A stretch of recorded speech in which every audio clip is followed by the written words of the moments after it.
Philippe Var. Merci de nous avoir rejoints aujourd'hui avec toi, François Lambert. François Lambert, tu es directeur général de l'ENSM, anciennement directeur de cabinet de Madame Girardin, ministre de la Mer. Merci énormément d'avoir répondu à cette invitation pour parler évidemment formation maritime, mais une formation maritime qui aujourd'hui est très élargie avec une filière ingénieur afin de prendre en compte le nouveau spectre des possibilités en s'appuyant notamment sur le vécu de nos anciens. Alors, durant ce salon, nous avons entendu énormément d'anciens élèves occupant des postes totalement divers, notamment inventeurs, créateurs d'entreprises, en passant par la direction technique, de l'innovation, et pourtant, tous étaient issus de la même formation, officiers de la marine marchande. Alors, la marine marchande a un modèle purement empirique construit sur plus de 500 ans d'évolution dans lesquels les marins ont toujours joué un rôle essentiel. Pouvez-vous nous présenter la fabrique 2.0 des officiers de demain et nous détailler le nouveau contrat d'objectifs et de performance signé tout récemment? Merci Émeric, bonjour à tous, monsieur le député. Je me permets de saluer quelques amis qui assistent nombreux à cette conférence et j'espère qu'on aura un peu plus de monde après, ainsi que la présence forte des élèves de l'école qui sont là pour les journées rencontres armateurs. Alors merci Émeric de cette question. Effectivement, c'est une école qui a à peu près 500 ans d'histoire et donc on est un peu de la vieille école. Mais c'est une école jeune, parce qu'elle n'a que 13 ans, 14 ans, et elle est le regroupement des écoles nationales de la marine marchande autour de spécifications qui sont connues, qui sont celles de l'Organisation maritime internationale, mais dans un monde qui est en plein changement. Et donc, effectivement, nous avons la lourde charge de mettre en œuvre la convention au sein de cette école dans les formations d'officiers de la marine marchande. Alors, on le fait avec beaucoup de succès, tu l'as rappelé, ça donne des trajectoires, des parcours, des Simon Bernard, des Arnaud Diano, des Victorien Russard, des personnes très emblématiques, mais ça donne aussi des anonymes et des personnes qui seront à la base, monsieur le député, de la force française, de la flotte stratégique, de ce qui permet de développer notre économie maritime dont ce salon est véritablement emblématique.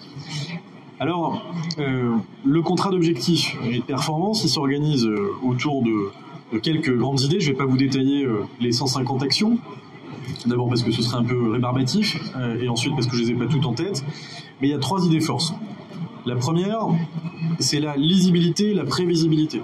Et j'insiste là-dessus, en particulier en présence des élus de la nation, parce que sans contrer l'idée constitutionnelle de l'annualité budgétaire, je ne sais pas piloter une école si je ne vois pas loin. Et c'est pas parce que c'est une école maritime, encore plus parce que c'est une école maritime. Mais si je n'ai pas de stratégie sur le long terme, ça ne peut pas marcher. On regarde les défis qui sont les nôtres, on parle de la souveraineté, on parle de la transition écologique, on parle de la digitalisation.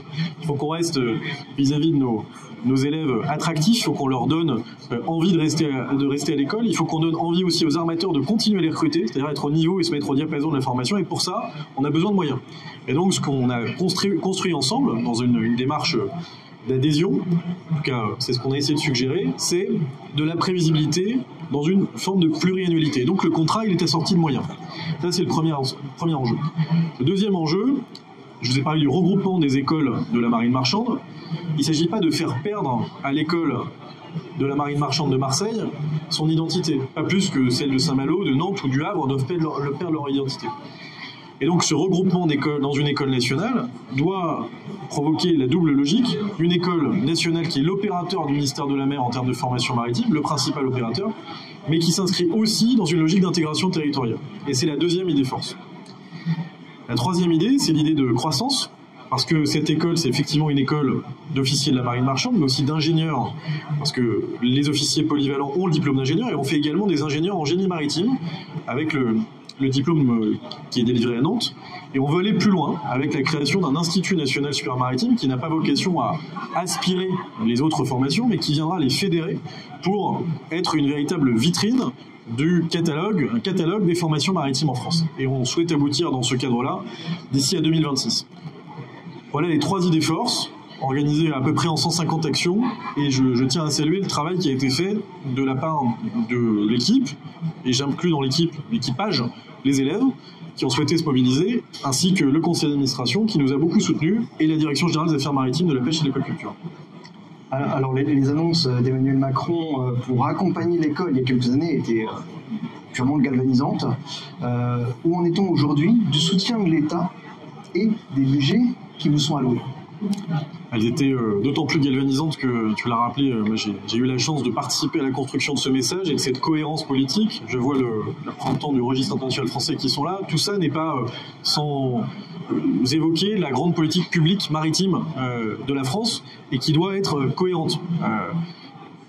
Ces annonces, elles sont simples. C'est on veut le doublement du nombre d'élèves diplômés par l'ENSM, officiers élèves diplômés par l'ENSM d'ici à 2027. À mettre en œuvre, c'est plus compliqué. Et donc, pour fonctionner, on a un modèle économique qui est de fonctionner par une subvention pour charge de service public. Donc, notre subvention a été réajustée. Elle a augmenté de 5 millions d'euros en 2022 sur le projet de loi de finances, sur la loi de finances. Et ça s'est répercuté sur les années 23, 24, et on souhaite que ça se poursuive jusqu'en 2027. Donc le soutien de l'État est au rendez-vous. On a à peu près 25 millions d'euros de subventions pour charge de service public et d'investissement. Et on doit également trouver des ressources propres. Et dans ces ressources propres, il y a évidemment le soutien qui vient du secteur privé avec les armateurs. Les armateurs nous aident à consolider une fondation qui doit pouvoir être structurée autour de grands projets dont on détaillera la nature dans quelques jours. On s'est vu avec le conseil de gestion hier soir, et qui doit amener à renforcer l'attractivité de l'école. Parce qu'il n'est pas normal que cette école, alors on passe par Parcoursup aujourd'hui, mais n'ait pas plus de candidats, que ce ne soient pas des formations qui soient plus connues. Il faut aller à l'intérieur des terres. Il faut travailler grâce au soutien des hommes et des femmes politiques de ce pays. Il faut travailler à la défense et à la promotion de ce modèle. Et on va continuer à le faire grâce à ces ressources nouvelles. On a aussi le soutien des collectivités, je veux le saluer. Il doit se renforcer. La région était présente à la rentrée solennelle, les élèves s'en souviennent. Et s'est engagée dans la région sud à travailler sur la formation continue, dont elle est d'ailleurs normalement l'autorité organisatrice. Donc il faut qu'on puisse travailler à ça et poursuivre la consolidation de ce modèle. Alors tu parlais du doublement des élèves à l'horizon 2027. De prime abord, ça paraît assez utopique. C'est en train de se réaliser, mais est-ce que c'est vraiment une bonne idée ou enfin une bonne idée? C'est le président qui est élu, donc c'est nécessairement une bonne idée. J'ai appris un certain nombre de choses dans ma vie, et le fait qu'il fallait dire que c'était une bonne idée. Moi, j'y crois tout à fait. C'est une bonne idée. La question que tu poses, elle est, sans être malicieuse, elle est liée à la conjoncture. On est sur une activité qui est parfaitement cyclique. Et un emploi aussi. C'est pas tout d'avoir des élèves, il faut aussi leur donner un emploi. Donc la question, c'est de savoir si les élèves qui sont ici, qui sont à l'école, auront un emploi à la sortie. La réponse est oui. Et je suis prêt à revenir dans 5 ans pour dire ceux qui sont rentrés à l'école vont avoir un emploi à la sortie. L'économie maritime, elle a fait évoluer son chiffre d'affaires en l'espace de 15 ans de 40 milliards d'euros à peu près 100 milliards d'euros. On est aujourd'hui sur un boom, une activité économique qui n'a jamais été aussi importante. Précisément parce que nous faisons partie de cette économie maritime.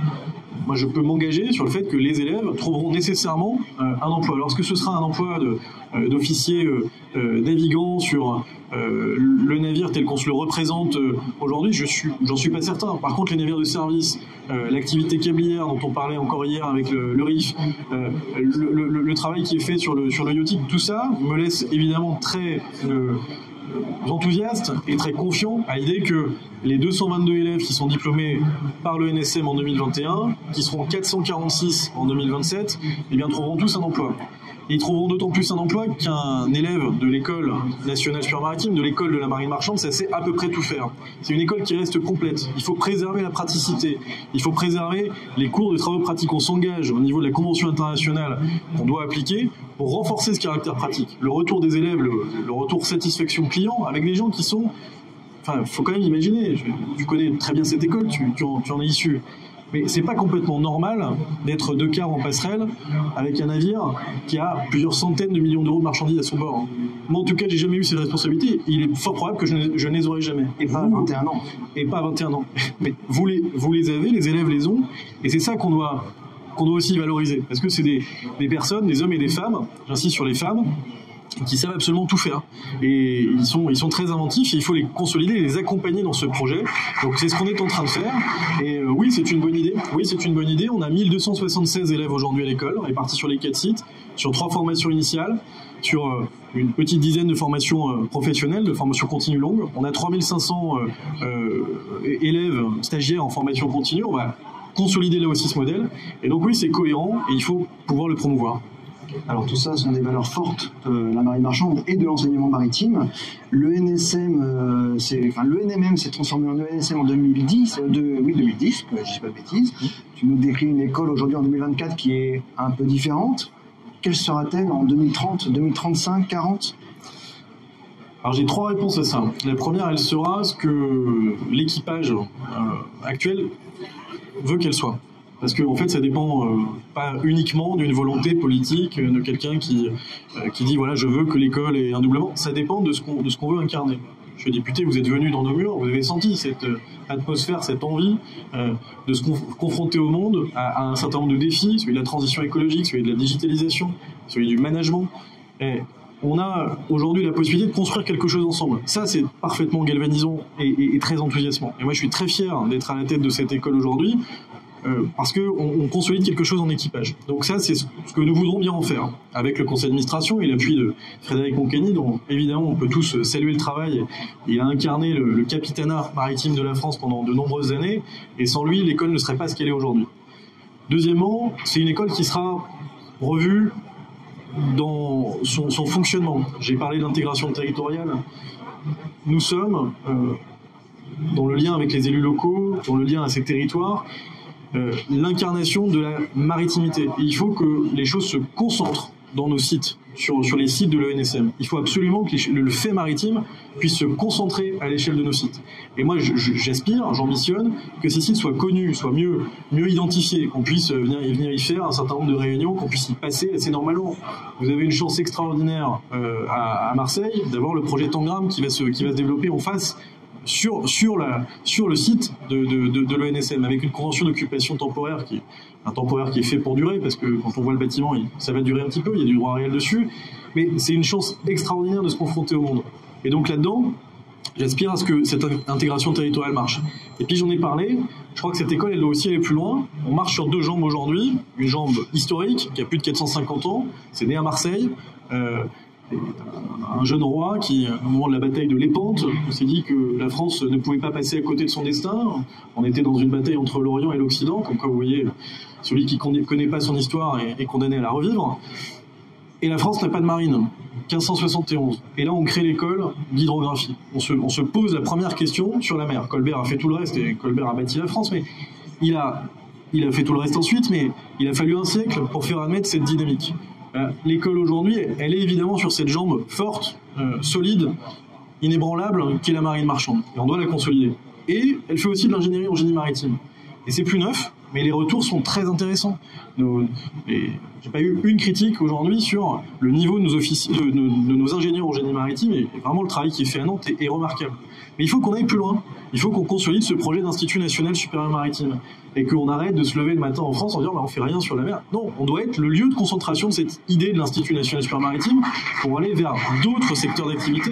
Je pense à la logistique et au portuaire, je pense au fluvial, je pense au management des équipages, je pense à la planification spatiale maritime, je pense même aux affaires maritimes, d'où je suis moi-même issu, qui a provoqué, qui a permis ma rencontre avec la mer, et je suis très attaché à cette école.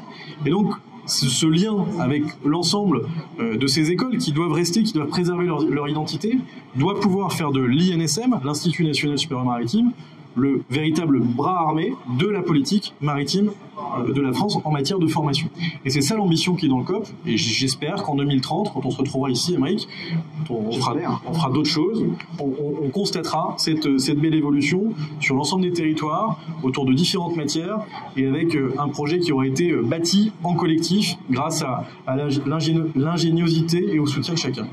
Donc une belle école avec une grande histoire, et tu es en train d'ouvrir un nouveau chapitre. On est en train ensemble de le faire, et je veux remercier tous ceux qui nous soutiennent dans ce projet, et c'est un défi passionnant qui se fera pas sans vous évidemment. Merci François. Merci. Si quelqu'un a une question ou envie de réagir, c'est bon. Eh bien, merci beaucoup. Merci à toi, Émeric, et merci à Jeune Marine qui est un soutien inconditionnel de cette école. Je dis bien inconditionnel, parce qu'il faut parfois dire des choses, des vérités. Et merci à Jeune Marine pour le travail de très très grande qualité qui est fait. Merci beaucoup. À bientôt. Merci.